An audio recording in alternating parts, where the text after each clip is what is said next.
Hey guys, it's Matthew Zachary, and I want to tell you about the National Comprehensive Cancer Network, or the NCCN.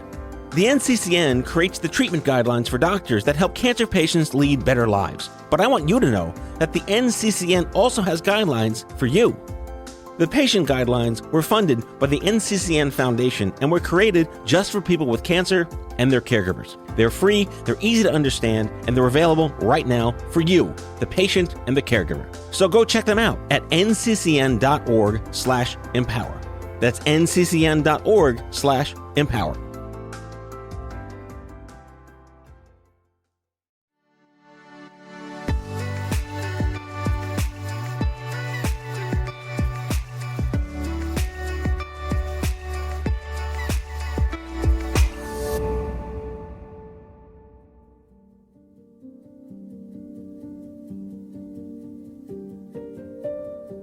Hello, Heart of Healthcare listeners. I'm your host, Hallie Tecco.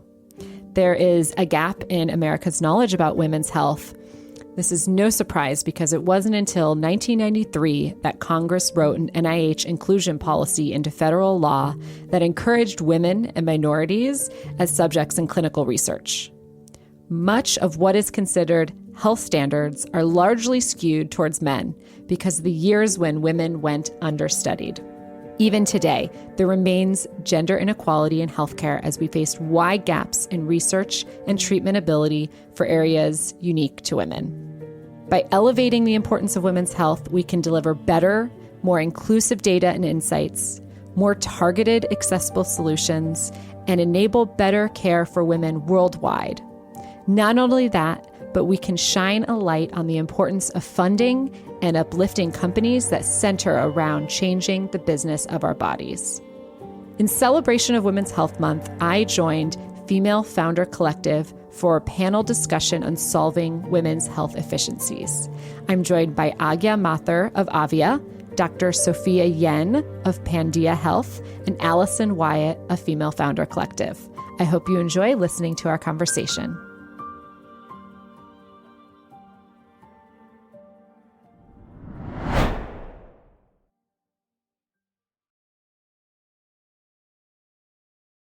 Hi, everyone. Super excited about this panel today. We have some extraordinary women solving some massive problems within the women's healthcare space. Again, I'm Allie Wyatt. I am the co-founder and CEO of Female Founder Collective. We have the 10th House, which is our private membership community. We invite in cohorts 4 times a year in order to find resources, connections, and founders that are in similar stages to vent with them, as well as use them in your journey to help you sort of be the ways of the founder journey and see around corners and over hurdles. I am very excited, though, about this conversation today and was just fangirling over these ladies because there remains obviously a huge gender inequality gap in healthcare as we face gaps in research and treatment ability for areas that are unique to women. And by elevating the importance of this, we can deliver better, more inclusive data, insights, targeted, accessible solutions, and enable better care for women worldwide. So in celebration of FFC's Women's Healthcare Month, we are joined by Hallie Tecco, who I'm going to go through her bio because she's an extraordinary entrepreneur, angel investor, podcast host, and she's passionate about fixing our healthcare system. She is the founder of Natalist, which was acquired by Everly Health in October 2021. And previously, Hallie founded and ran Rock Health and also is an adjunct professor at Columbia Business School, teaching the first MBA level course on digital health investing. She has served as a board member to the International African American Museum since 2018, and as an advisor to the Harvard Medical School Department of Biomedical Informatics since 2014. I don't even know what that is, but it sounds incredibly impressive. And I've actually coined her on this call as the fairy godmother of the women's healthcare system. So that is what she is. I like the little emoji. I'm going to start using that. And Aagya Marthur has an extraordinary career as well, but she started a volunteer service to fill a community need in high school and founding a small business to provide affordable transportation to her undergraduate classmates, to now leading Aagya to improve the health and wellness of people with uteruses. Aagya Marthur is consistently bridging gaps and solving inefficiencies. Through personal and professional experiences, she found her passion at the intersection of healthcare, innovation, and analytics-driven insights. During her consulting career, she worked with various clients to improve patient experience. However, she found she needed to be closer to the end user to have the kind of impact she knew she could have. And certainly, last but not least, we have Dr. Yen. In 2016, she founded Pandia Health, the only doctor-led, women-led birth control delivery company that is building the online health brand Women Trust. The brand improves women's lives by providing a one-stop solution for prescription birth control and acne treatment. By providing online doctor's visits for prescriptions and automating medication delivery, Pandia Health empowers women with convenient, confidential, and reliable access to expert women's healthcare. The company was named to Inc.'s Best in Business Health Services, and is co-founder and CEO, Dr. Sophia Yen, MD, MPH, was named as one of Inc.'s most dynamic women entrepreneurs. So, in other words, we have quite the lineup today of people who are very much experts in their fields. I'm going to go ahead and kick it off with a question for Dr. Yen, because I wanted to address the elephant in the room, and that's that women's bodies, and this was a little known stat that I actually learned from the founder of Tia Health, have been virtually ignored for centuries. And it wasn't until 1993 that Congress wrote a National Institute of Health inclusion policy into federal law that encouraged women and minorities as subjects in clinical research. It's completely insane. So why do you think it took so long to put this into policy? And how do you think it held back the healthcare system previous to that? So first of all, I want to explain from the researcher scientist point of view, probably why this was done, that women and minorities weren't included. One is cost. In order to get minorities included, you have to have enough of them so that if you find a result, that it's significant. And so if you want to include minorities, then you have to add extra money to include minorities. And the women part is just from a scientific point of view and liability point of view. If you're trying a new drug and the patient gets pregnant, then you don't know the fetal effects. And then if the woman is on her birth control, you don't know the hormonal effects. Is she menopausal? That's another effect. Is she cycling up and down? But I think it was mainly liability. If anybody gets pregnant while you're trying a new drug, you're going to get sued. And you're trying to do a new drug, you don't have time or the money to get sued. So I think that was probably it. And the reason why finally in 1993 this happened was, I think, one, we had enough women in Congress to push for this. So we need to elect more women officials. But two, we had more women in science saying, hello, we are 50% of the population. We give birth to all of the existence on this planet. We deserve to be, we are not just little men. And that has been similar with pediatrics. There's a lot of drugs that have never been tested technically in pediatrics. We just take the adult dose and do it milligram per kilogram and throw it at children. So it's absolutely, I think, a time of awareness that not everyone is a variant of what we were all taught in medical school. And I went to medical school in 93. 70 kilo white male is the basis of 95% of medicine. And thank you, 1993. Hopefully more women have been in more research, but we still, I think, deserve equal funding. And I don't think we see at least equal funding for the same diseases that affect women: endometriosis, fibroids, menopause is the wild, wild west. And realizing again that women are not men. We have estrogen, we lose estrogen, and how does that affect our bones, our brains, our hearts, et cetera? Very different from someone who doesn't lose estrogen at around 50 years old. And going sort of deeper into this topic about education too around women's health, Hallie, I want to turn this to you. You talk about how women's health is actually an elective in many med schools. And oftentimes we believe our doctors are gaslighting us and don't fully understand us. But is this partially due to how they are educated in the medical education system? Yeah, well, I think just to preface the problem, 1 in 5 women report having felt a healthcare provider has ignored or dismissed their symptoms. And 45% of women said they've been labeled as chronic complainers. And so you can imagine a lot of women aren't even sharing their full medical history or the symptoms that they're facing due to fear of being judged by a physician. And I don't think that all providers gaslight. Certainly, there are amazing providers out there. But I don't think that our system is set up to really help providers meet their full potential in working with female patients. Appointment times are extremely short. I just had my annual, maybe I had 8 minutes with my doctor. I had maybe 10 minutes with the nurse before that. And I probably got more value out of that time with the nurse or the PA than with my physician. Providers are burnt out, especially female providers. They're absolutely burnt out. And most folks in the system just don't have the capacity to change things. We have built our system on a fee-for-service model, and that has led to, for someone who's young and otherwise looks healthy, kind of in and out, like check the box and move on. And so I think because of that, women feel like they're not being heard. And I think the response is these amazing companies that we're starting to see, like Pandia Health, like Aagya, like Tia, that are women who've been through this, who want to solve the problem and actually give women the sort of respect, time, and attention that we so desire.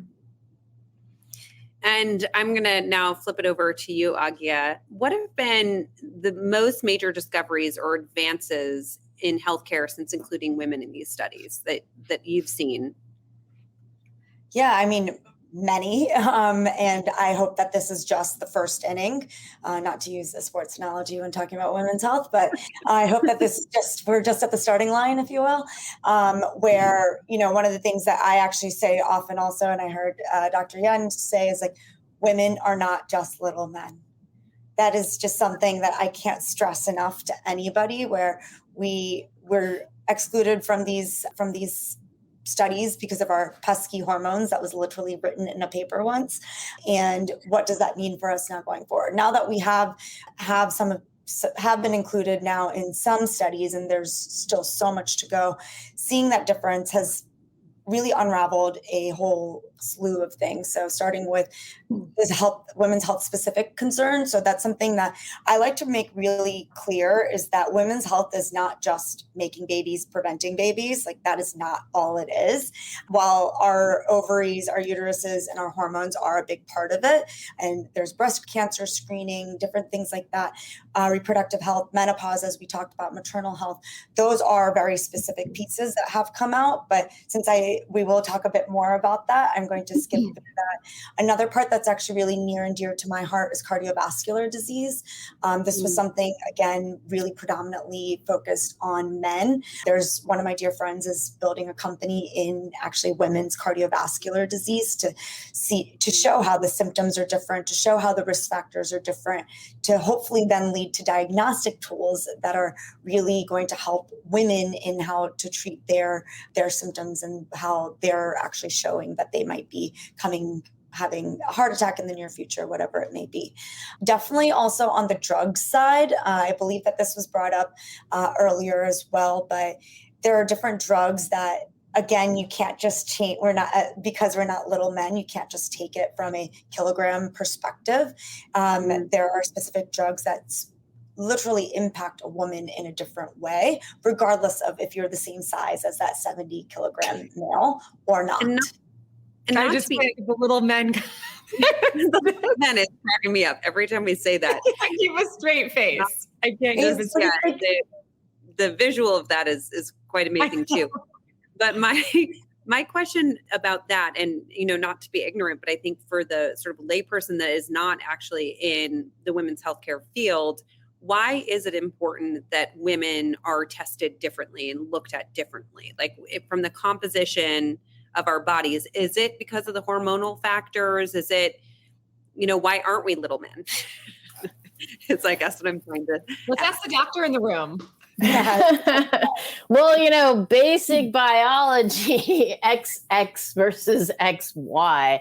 The Y chromosome is actually missing a leg equivalent of genetics. So we have an extra genetics there, but definitely the estrogen, progesterone, that puts us up for blood clots, the monthly cycling up and down, moods, it exacerbates diabetes, seizure, anything. And so that's why one of the things we promote is #periods optional. And so if you're bleeding every single month, that is so 2020, get with the times, get with 2023. You don't have to bleed every month.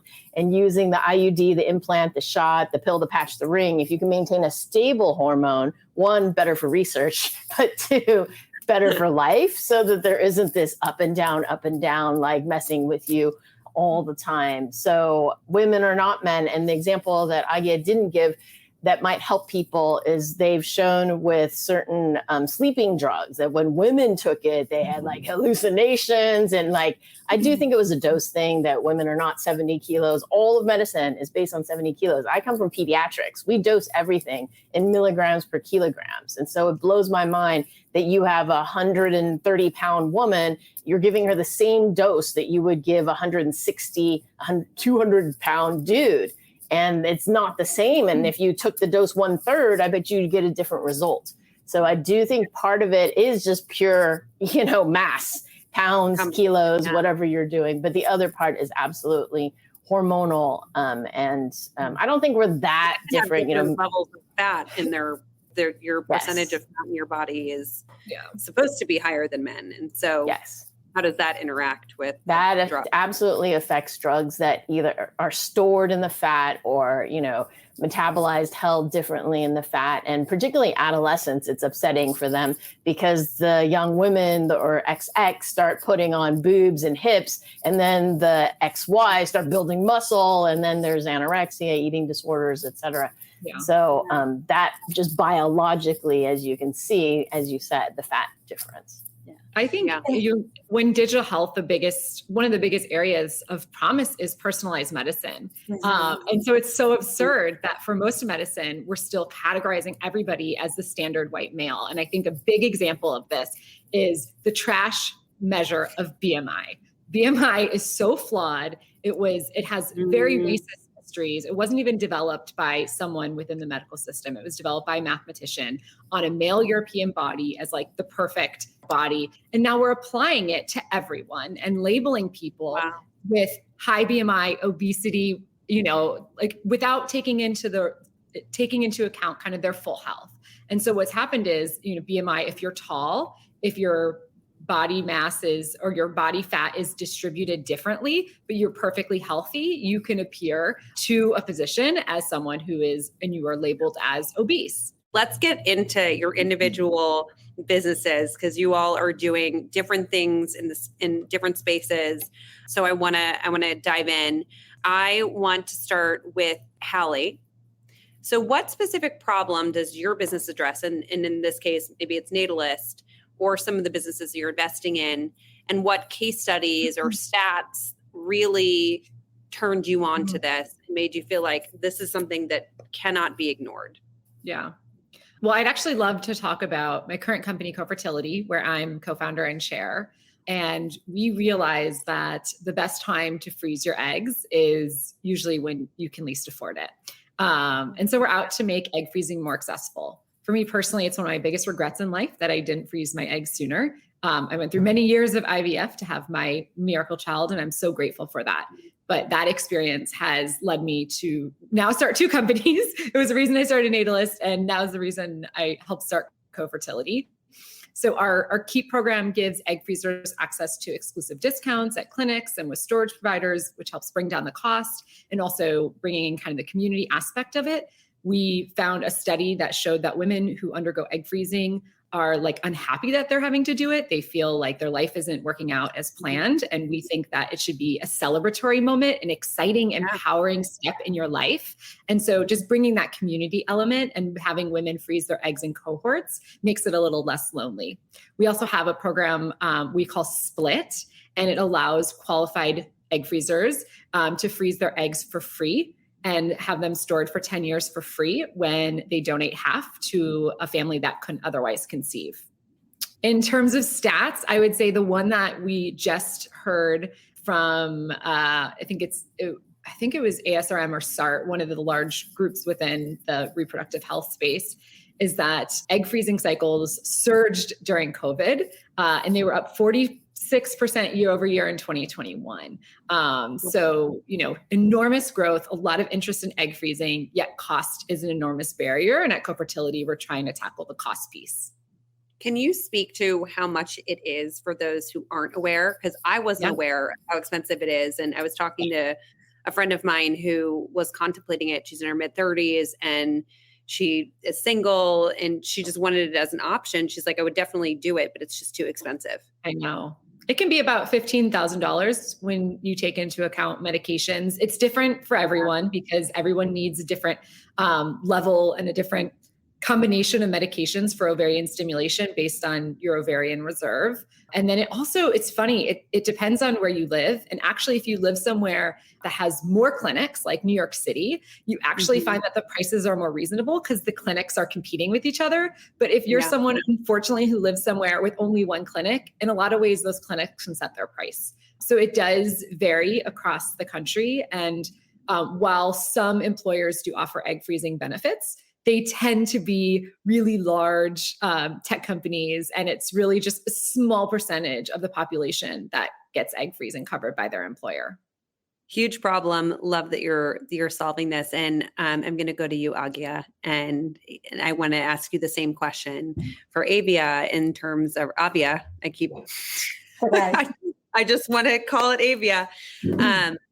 But for Aagya, funny, I never noticed how your name and company are so similar until I know. Holly keeps saying that. It's one of those things where neither did we until we went to go tell people after we named it. That's amazing. It sounded good to your ears. We actually wanted Aagya, but it's a shoe brand that has pretty good SEO. So we're like, we're not going to compete with that. But it's supposed to be like avian themed, sky's the limit for you to soar.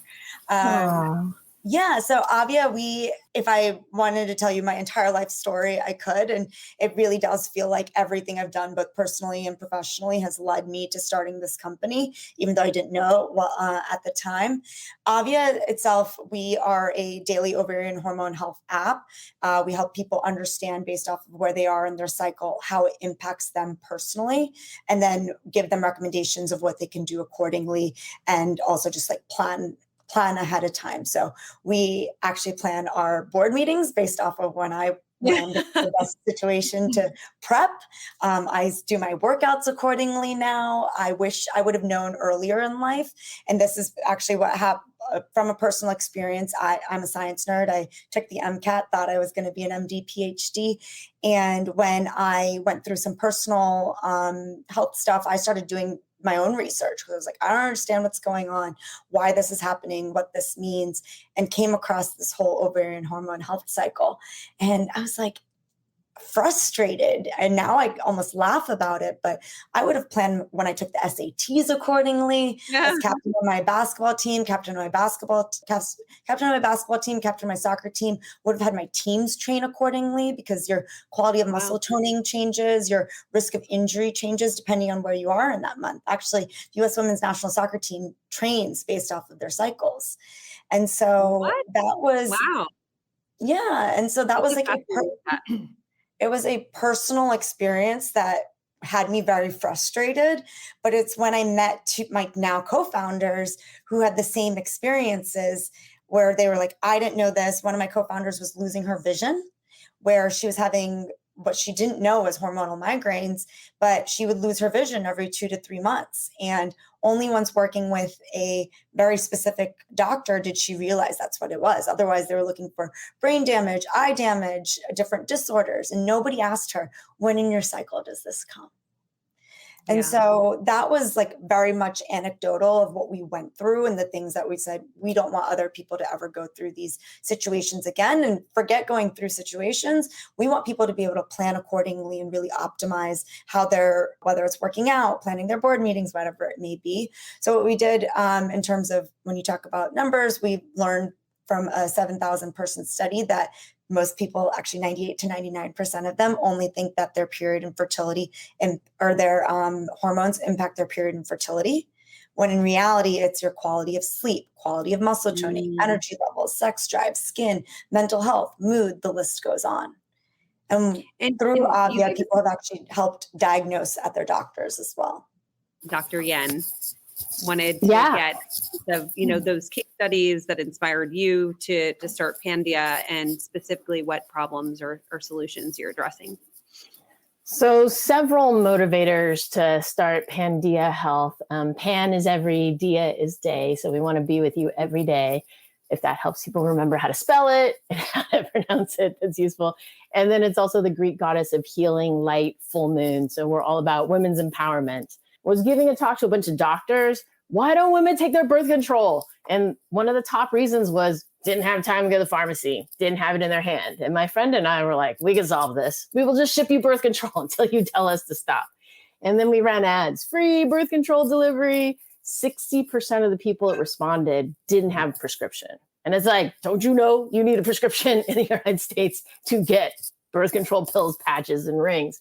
And I'm a doctor, so I write prescriptions, and thus Pandia Health was born. If you have a prescription and you have insurance, you pay us nothing and you get free delivery, set it and forget it. One of our mantras, no one runs out of birth control on our watch, to the best of our ability. If your insurance is evil, that's a totally different thing.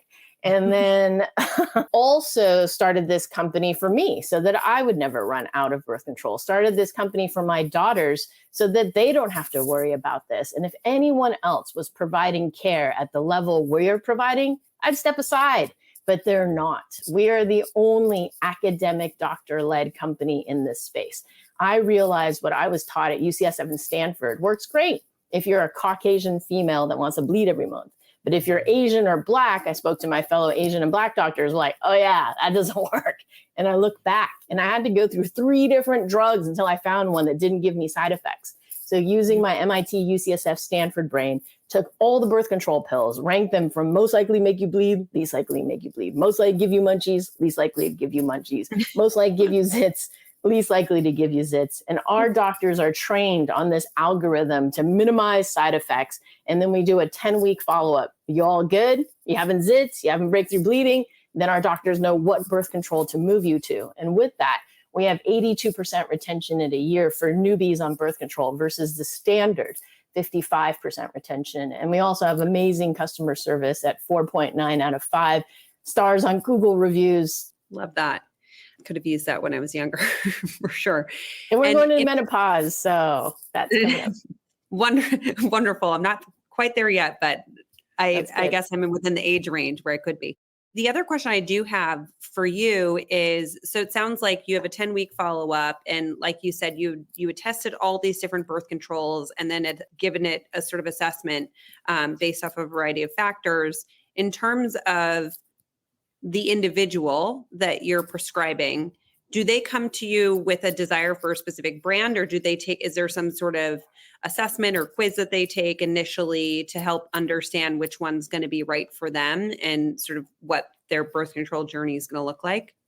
Yes. So from the safety side, we've taken the protocol that California approved for pharmacists to prescribe birth control and added a layer of doctor. And then given our knowledge, I'm an adolescent medicine specialist. So we make sure women are on enough estrogen to protect their bones so that when they're 50, 60 years old and they fall down some stairs, they don't break their hip, they don't break their wrist. So one, Pandia public service announcement for today, anybody on the birth control pill, check how many micrograms of estrogen. And if you're under 30, it should be at least 30 micrograms. If it is less than that, your doctor doesn't know adolescent medicine. Your doctor doesn't understand bone health.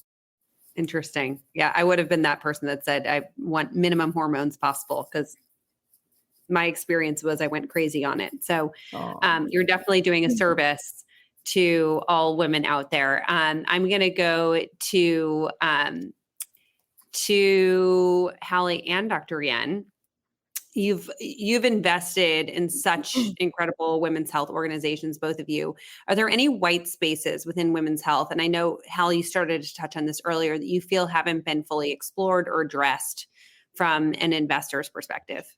Gosh, I get this question a lot. I think the last year Rock Health published data on this was 2021. I don't think we've had it since, but then at that time, we found that companies specifically addressing women's health made up 7% of all digital health funding.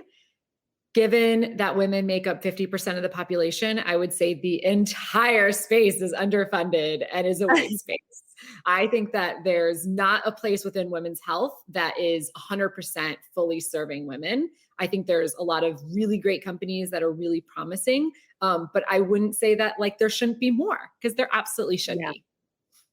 Yeah, just because there's a very large total addressable market. What about you, Dr. Yen? What do you think? Are there also are there specific areas where you feel like, okay, there's been a lot of companies entering this space. There still needs to be more, obviously, but I haven't seen businesses entering XY space.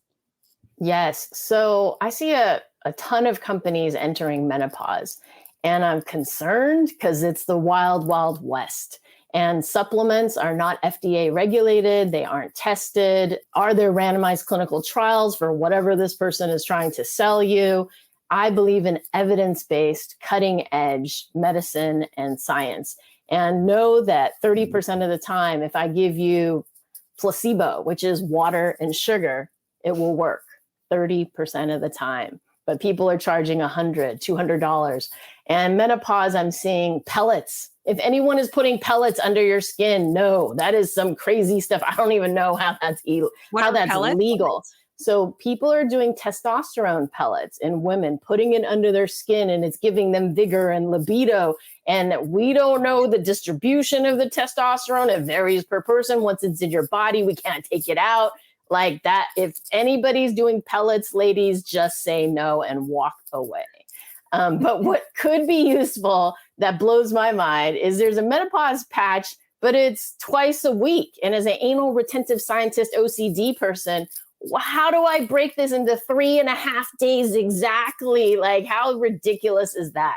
We need a 1-week patch, please, people. And then there is a vaginal ring for birth control that has both estrogen and progesterone, but there isn't the same for menopause. So you have to put a vaginal ring for estrogen, and then you have to take a daily pill for progesterone. And the reason I think for this is because back in the day, like 80% of women would have a hysterectomy. They would be like, oh, you're done with babies? Let's take it all out. And the US still has 80%? It was huge. It was like the number one surgery second to circumcision. And they've now since stopped doing that because there are consequences to taking out your uterus and having a gap and everything else falls in, and there's prolapse and there's side effects. But I was just on another talk that if you have BRCA, then you have an increase of cancer, and the hormones on the uterus increases uterine cancer. So maybe better to take out the uterus so you don't have risk of uterine cancer. So there's just many things you need to weigh on that. But the reason why they have it separate is they assumed you didn't have a uterus. So then you didn't need the progesterone. The progesterone and any hormone therapy for menopause, et cetera, is to make sure the uterus doesn't get endometrial cancer. But if you don't have a uterus, then you don't need it. But like, why do I have to have a ring in my vagina and pills? Why can't the ring deliver both?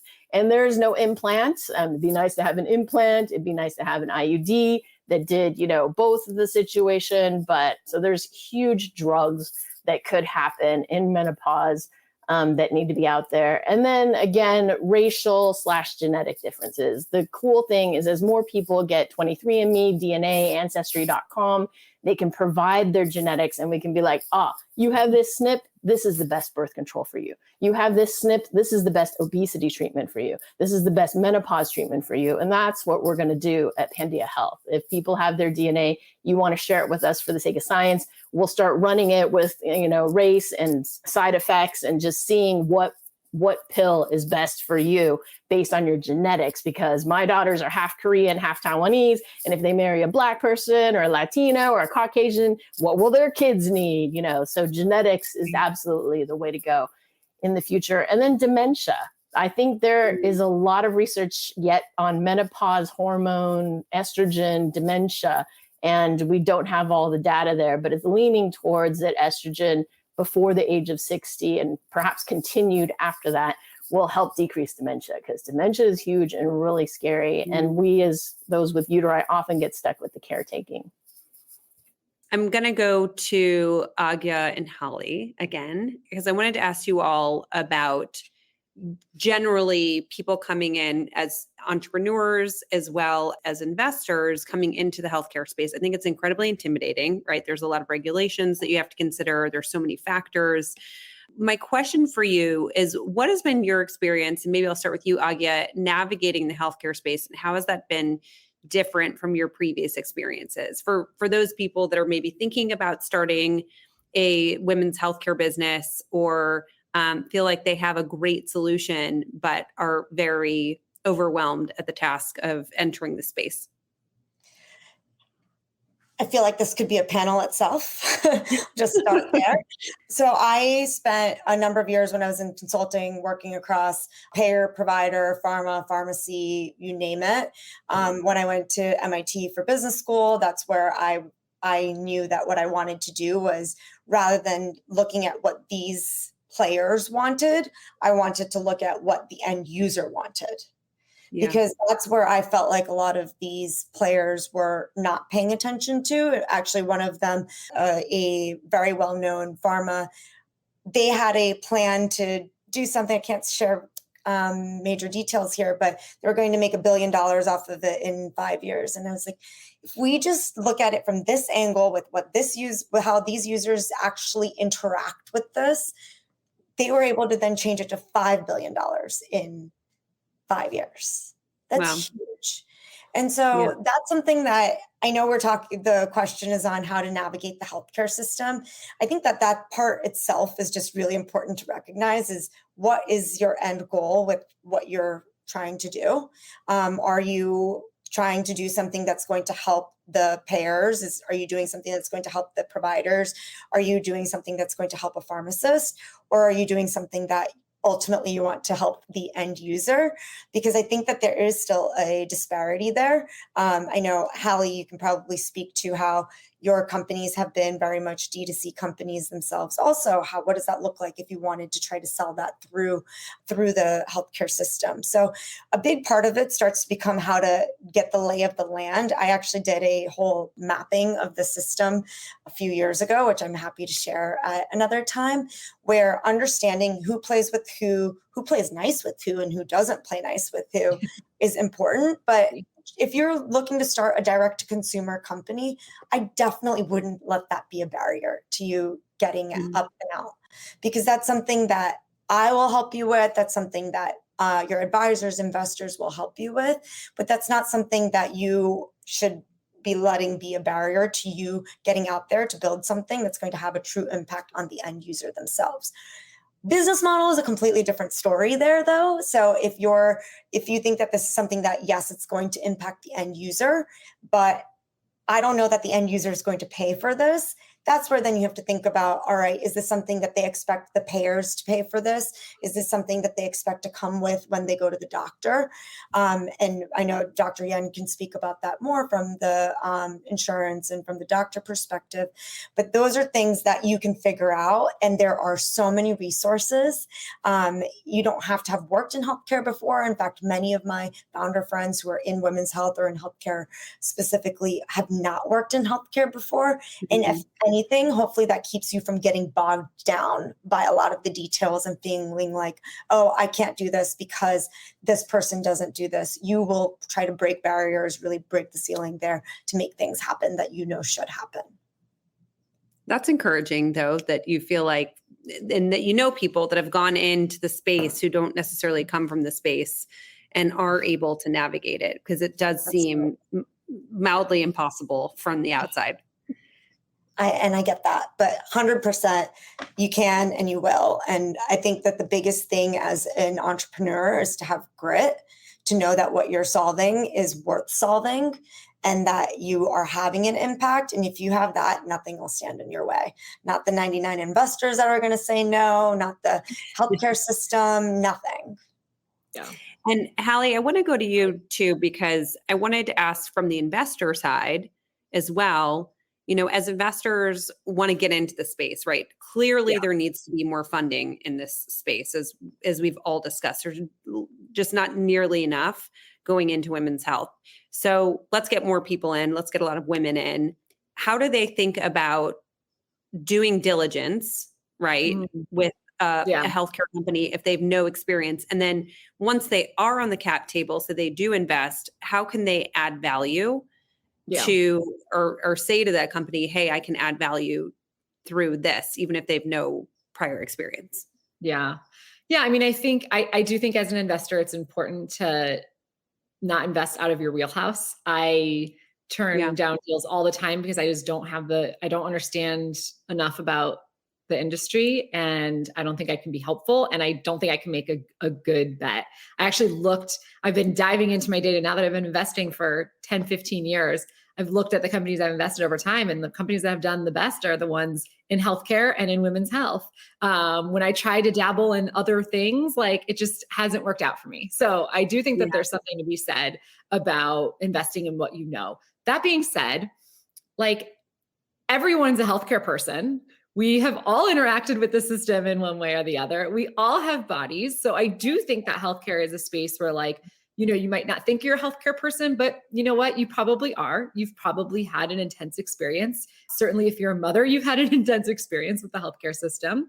And if you want to deepen your understanding, there are a lot of ways to do that. I think there are a lot of resources out there. I would go about it the way you go about any curiosity you have. I would talk to people. I would listen to podcasts, like my podcast, The Heart of Healthcare, to plug it. I would read books. I would subscribe to Stat News. I would subscribe to Healthcare Brew. There are a ton of great resources out there to kind of get you comfortable with how the healthcare system works. And you don't have to understand the entire system. There are certainly areas within healthcare that I still, after working in this industry for a long time, really don't understand how they work. Like, I really don't know much about clinical trials and how that works. And, but I know a lot about women's health and how that works. So I think when you say healthcare, like, pick a lane within healthcare that you're really passionate about and invest in companies in those space. So maybe it's mental health, maybe it's women's health, whatever it is. And I think that's the way that you can become an expert, which is, don't try to be an expert in every area in healthcare. Try to, like, be focused on something. And in terms of the last part of your question is, like, how can you really help companies that you do invest in? Be patient. That's, like, the biggest thing. Building in healthcare is really hard. You will never meet a healthcare founder that is not tired and beaten down and exhausted. It takes longer to scale. There's more regulatory hurdles. There's a longer time horizon to build customer trust, but it's also the number one area, an opportunity to make a difference and improve the human experience. So I think it's worth it. I think it's worth it to be patient. So just be patient with the founders, because these businesses don't look like other tech businesses, but they're even more rewarding. And I think you can have an even bigger impact on your investment.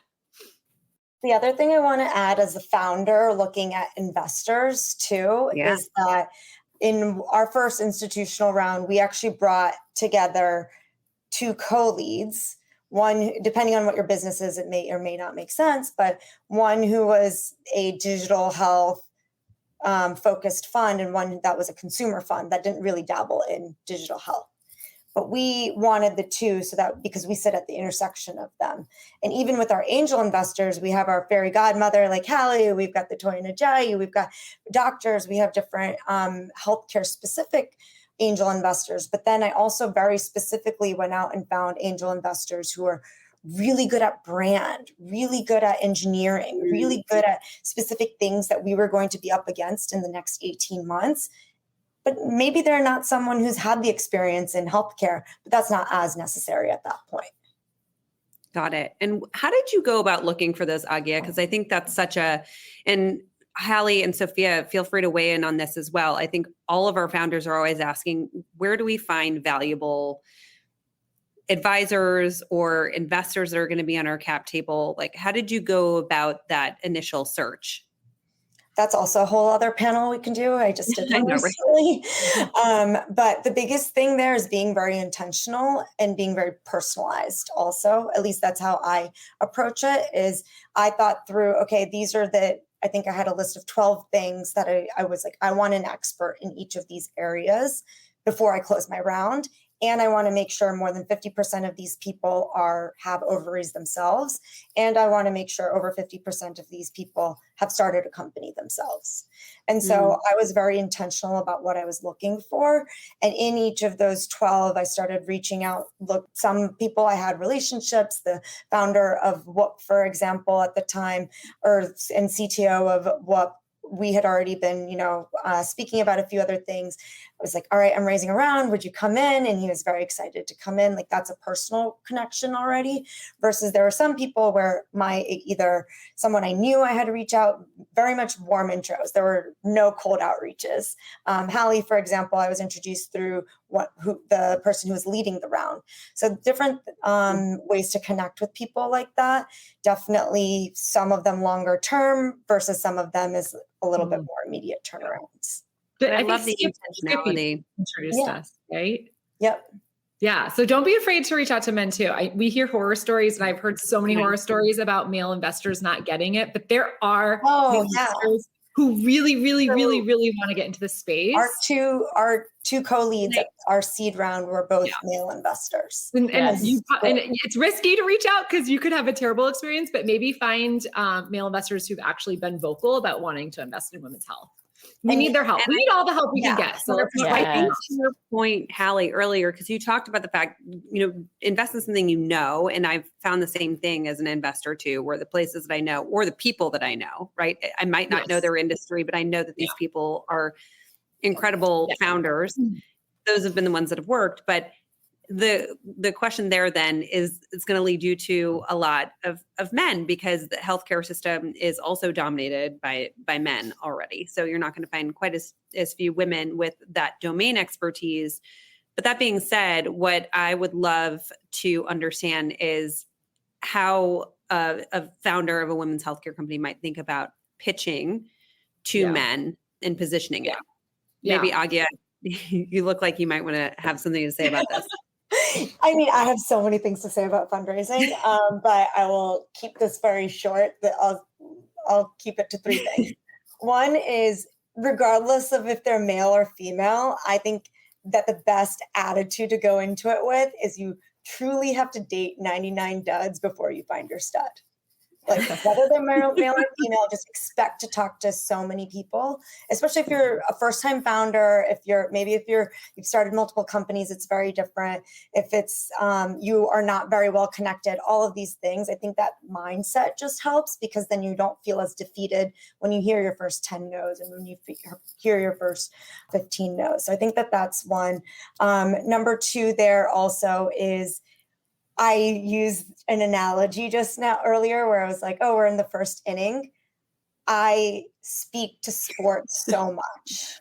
I lean into it hard, where I'm like, I saw that you played tennis in high school or in college. What if your tennis career could have been improved by knowing where you are in your cycle?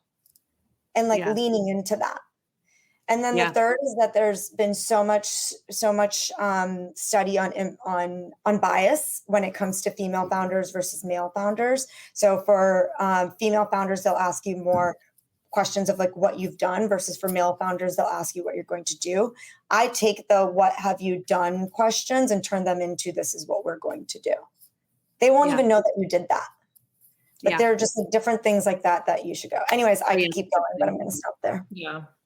I think those are great pieces of advice. Someone told me early in my career that you should ask for money when you want advice and ask for advice when you want money. I think the sentiment is that you can and should build these relationships early, but don't ask for money too early. Because if you're fundraising before you're really ready and someone passes, they could have that like preconceived notion down the line when you are actually ready and in a better position. So I think being careful about when to fundraise, and you'll waste a lot of time if you try to fundraise prematurely. So getting your ducks in a row, whatever that means, like prototype, some sort of MVP, or maybe that's some sort of traction, a team, whatever that is, you have to kind of find the right time to go out where you're going to increase your chances of success, and maybe talk to 100 and maybe 3 of them will be interested, whatever that ratio is, you want it to be as high as possible. 99 duds before you're stud. Love it. And you have to Dr. know the Yen. right stages too, just to build on what Hallie's saying is Yeah. that I'm very candid about this. When we were raising our like angel round, I got distracted by the shiny object of seed stage companies or seed stage firms reaching out to us. And I was like, oh, they're interested in us. Maybe they want to invest. But at that time, nobody had told me that they do a lot of information gathering. And so I got hopeful, I wasted time. Mhm. And so when we raised our next round, I basically cut out anyone who doesn't write certain amount of checks, don't invest at a certain stage. And if they reached out to me, I'd say, hey, I'm happy to circle back with you in 6 months or something like that. Yeah. This is a very controversial piece of advice, but I'm going to give it. Try to talk to partners when you can. Like associates, especially women of color who are associates and principals and working so hard. Like, I don't want to write them off, but at the same time, the partners are making the decisions, and you really want, if you can, you're going to have a better chance of getting the deal if you have that meeting directly with the partner. And so building those relationships with the person who's writing the check is going to save you the most time. And so when you're getting, like, if you have angel investors or industry leaders who are making those introductions, like, ask who are the people you're going to introduce me to, and, see where they are in the firm, and really like spend most of the time with the people who can actually write the checks. And I'll say just what Aagya said earlier, like there are a lot of VCs, especially associates, who are really just information gathering. They're out there trying to understand the market to compare you to your competitors, and it'll totally waste your time. So try to avoid that if you can. So we have just a couple minutes left. So I'm gonna jump in with two final questions. One question I'm gonna direct to you, Dr. Yen, because you talked about, again, money towards specific women's health issues. So can you enlighten us on that process, and then share with any of the folks that are watching how they can be helpful in putting more money towards women's health issues? Yes. So Portfolio is a great option. Astia, I forgot to mention, is another great option. If you want to donate, Springboard Enterprise is a nonprofit that has an accelerator for women-founded, women-led companies. And then I mentioned Corliss, which is another nonprofit tax deduction. And then Impact Assets. So I've created Sophia Yen's Women Fund at Impact Assets, and I've invested in 5 different companies that do social good in this world, and 4 out of 5 are run by women. One of them is Eco Underwear. The other is lubricant for menopausal women. Another one is a cap that you wear during chemo to prevent hair loss. And then I did a wind company as well, and I've also done some other investments as well. And then my final question for all of you, what's one of the best pieces of advice? I'm sure you've gotten many great pieces of advice. One of the best pieces of advice you've received as a founder that you want to share with all the founders listening in today? Get a therapist. Take care of yourself. I actually just did a podcast on this topic on mental health for founders. Founders are to self-report a mental health condition. I've lost a founder who died by suicide years ago, and all I can say is, like, your life and your mental well-being is so much more important than this company. And you have to actively, no matter how hard things are at work, you have to actively set aside time, money, energy to take care of yourself. Beautiful. Mine is general. Hashtag stop sucking it up with respect to women's health. The number one cause of missed school and work is bad, evil periods. And women are like, oh, it's just life. If you aren't missing school and work, please see a doctor. And then menopause. A lot of physicians, well, it's just menopause, suck it up. It's what it is to be a woman. If you are having any symptoms of menopause, if you are having any symptoms of endometriosis, fibroids, whatever, do not suck it up. Find a doctor that cares. Mine is on surrounding, it kind of builds on Hallie's, but surround yourself with founders. It is easily even if you have co-founders, it is easily one of the most trying, loneliest, so many different adjectives I won't list right now, experiences. And yesterday, for example, I got together with 2 founders and we were able to we did a hackathon on all the problems we're going through, both personnel, company, things like that, where those are the support systems that you need in order to be like, okay, I'm not alone. I'm not the only one, because a lot of times you think, oh, I'm the only one going through this, just like you do in women's health. So I think having that support system of people at your stage and maybe one stage ahead is very, very, very powerful. I feel like we ended on that because we seeded you to say that, Aagya, because that is the entire reason for what we do is everything that you all mentioned. It is so important to prioritize yourself as a founder, and it's really hard to do. You have to be super intentional. You have to protect your health, and you have to surround yourself with people who understand what you're going through. And the reality is that even if you have a wonderful group of investors and cap table, no one replace having a founder at your side, because they're going to be going through it at the same time. So join 10th House. Anyways, thank you all so much. Your wisdom is just ever flowing. And I feel like I have a million more questions for you, but I think this was extraordinarily helpful in giving us a window into how everyone can help to provide solutions to these problems and invest in it and get behind what you're doing. Thank you so much for having us. Right. Thank you. Thank you. Bye. Thanks, everyone.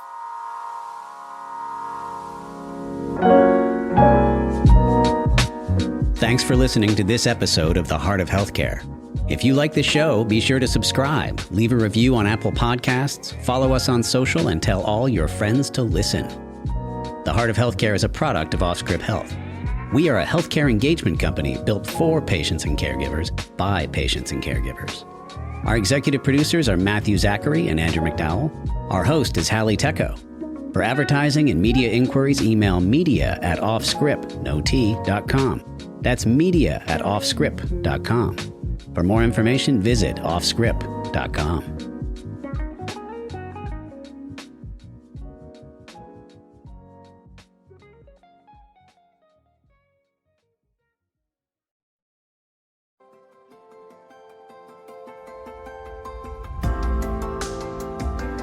The COVID-19 pandemic showed us how a microscopic virus could upend our lives and how unprepared our society was for it. There's so much more out there that we need to understand, which is why I recommend subscribing to Crooked Media's America Dissected, hosted by former Detroit Health Commissioner Dr. Abdul El Sayed. Each week, Dr. El Sayed sits down with doctors, scientists, culture makers, and policy leaders to ask questions like, how could new genetic discoveries change our relationship with our own genes? How could addiction to social media change our brains? Or how even climate change could make the next major pandemic more likely? To hear discussions on these topics and more, check out America Dissected from Crooked Media. New episodes drop every Tuesday. Listen on Apple Podcasts, Spotify, or wherever you get your podcasts.